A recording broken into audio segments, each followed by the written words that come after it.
মনে রেখো একটা কথা, যেদিন তোমার বিবাহ হবে সেদিন থেকে তুমি তোমার মাকে আর ভালোবাসতে পারবে না। যেদিন বউ বাড়িতে আসবে সেদিনই তোমার মাকে আর তুমি ভালোবাসতে পারবে না। পরিস্থিতি তোমার উল্টে যাবে। দিন যত যাবে পরিবেশ তত জটিল হবে। এক সময়ে মনে হবে এই মাটির উপরে সবচেয়ে বড় শত্রু আমার মা। আর তোমার মা যা বলে সবই উল্টা কথা বলে, উল্টা বলে, এই কথাও ঠিক।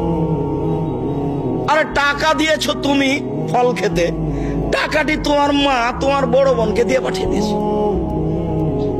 মা সেদিন যে টাকা দিলাম, ও টাকা খরচ হয়ে গেছে, কি করলেন?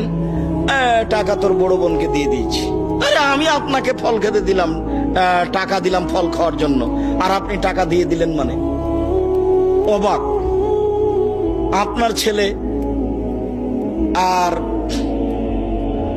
আপনার বড় ভাইয়ের বড় বোনের ছেলে এক জায়গাতে খেতে বসেছে, তো আপনার মা বড় মাছের টুকরা আপনার বোনের ছেলের পাতায় তুলে দিয়েছে। এইটা আপনার বউ দেখেছে এইবার রাতে। হ্যাঁ, তোমার মা এরকম, তোমার মা তোমার বোনের ছেলেকে ভালোবাসে। আমি রান্না করলাম কষ্ট করে, বড় মাছের টুকরাটা তোমার বোনের ছেলেকে দিয়ে দিল, আমি এগুলো সহ্য করতে পারি না। কত কি! আপনি সন্ধ্যায় এসে দেখছেন আপনার মা বিছানে পেশাব করেছে, উঠতে পারে না, বিছান গন্ধ করছে। আপনি বলছেন, হ্যাঁ তুমি আমার মায়ের বিছানা পরিষ্কার করনি, আমার মায়ের চাদরটা ধুয়ে দাওনি। তখন আপনার বউ বলছে, তোমার মাকে তুমি দেখো, তোমার মায়ের বিছানা তুমি পরিষ্কার করো। ওই ঘরে ঢুকলে তোমার মা আমাকে অকথ্য ভাষায় গালি দেয়, আমি তোমার মাকে দেখবো মানে?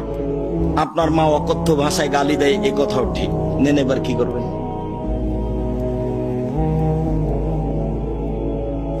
এত কিছু করার পরেও মা যে ঘরে থাকে সেই ঘরে তুমি জোরে হাঁটতে পাবা না। আমি বলিনি, আল্লাহ বলেছে। এত কিছু বলার পরে তোমার মা যে ঘরে থাকে সেই ঘরে তুমি জোর করে কথা বলতে পাবে না। ফালা তাকুল্লাহুমা উফফিন ওয়ালা তানহারহুমা, এই কথা বলতে পাবে না। আল্লাহ নিষেধ করে দিয়েছেন, এটা নগদ অর্থ। ঝাঁকি দিয়ে কথা বলতে পাবে না। হ্যাঁ, আপনি এই করলেন সেই করলেন, একবারে টোটালে নিষেধ, আল্লাহ বলে দিয়েছে। অকফিজলাহুমা জানাহাজুল, হাত নিচু করে যেতে হবে।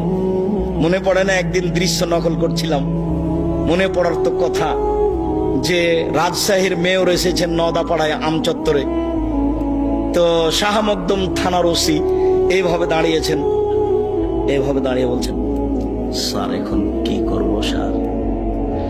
তা আমি তো দৃশ্য দেখে অবাক হয়ে গেলাম। আমি তো পাশে বসেছিলাম সেদিন, যেটা ব্যাপার কি, এটাতে ছিল মায়ের জন্য, এইটা কি করে মেয়র পেল?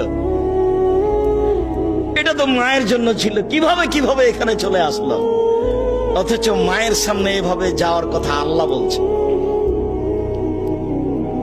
আবার বলছেন শেষের দিকে, অকুল রব্বির হামহুমা কামা রাব্বায়ানি সগীরা, হে আল্লাহ তুমি আমার পিতা মাতাকে ওইভাবে দেখো বাল্য অবস্থায় আমাকে যেভাবে দেখেছিল, যার কারণে আপনাকে আমি সলাতের শেষে সালাম ফিরার পূর্বে একটা দোয়া পড়ার জন্য পরামর্শ দিয়েছি, মনে আছে কি? রব্বির হামহুমা কামা রাব্বায়ানি সগীরা।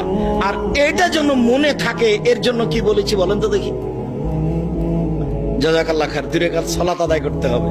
2 রাকাত সালাত আদায় করে আল্লাহকে বলতে হবে, আল্লাহ তুমি আমাকে এই দোয়াটা বলার তৌফিক দান করো, আমি যেন না ভুলি।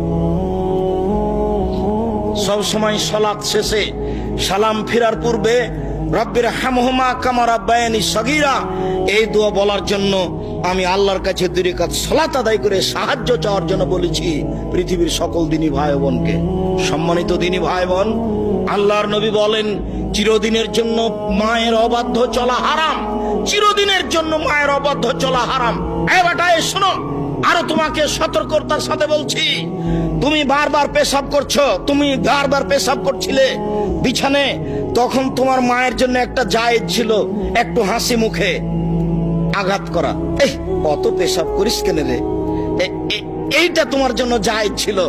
এখন তোমার মা তোমার কোলে, তোমার মাকে তুমি এইভাবে বলতে পারো না, কি যে করি, এত পেশাব কেমনে পরিষ্কার করি, হ্যাঁ কি যে করি, যখন তখন পেশাব করছে, এরকম কথা বলার সুযোগ নেই।